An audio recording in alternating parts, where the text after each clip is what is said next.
Dear owner, in this report we will talk about the first quarter of the second year with a focus on rooms division after an overall overview. My name is Agneta Andersson and I'm the rooms division manager here at the Grand Waterfront Hotel. So as we have entered the second year, we now have the possibility to compare the result of a period of this year with the same period of the previous year. First 2 months of the new year were not that productive, and unfortunately the property did not manage to generate any profit due to low occupancy and low amount of covers. However, due to our opening of the theme restaurant and its contribution to the F&B department performance, increase in number of covers from comparing January and March, together with an increased room occupancy, helped us making a profit of $81,000 in March. Taking a look at our F&B department, they have reduced the food cost with 0.5% this January compared to January of the previous year, followed by an increase in revenue as well. And the amount of covers were not that high in the first 2 months, but neither was the room occupancy.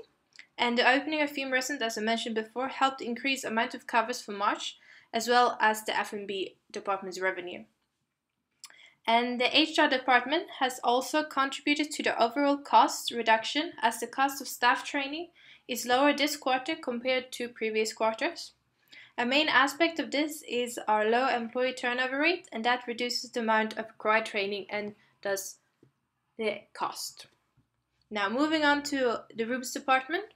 So looking at the occupancy for this quarter, we can see that the total occupancy, which includes both the weekday and weekend occupancy, was in January 45.48%, 51.29% in February, and 62.23% in March. These numbers were not that good, as we focused on an average occupancy of the quarter at around 63%, but the actual one was close to 55%. Furthermore, we can see that we had a stable ADR throughout the quarter with $144 in both January and February, and with a $2 increase in March, making it $146. Our RevPAR increased every month as well, from $66 in January to February $74 and was $91 in March. So moving on, looking into the variance for the quarter, which is the difference between the forecasted and the actual numbers. We over forecasted January with about $174,000 or 25%. And as we can see here in the table, February we under forecasted with almost 15%.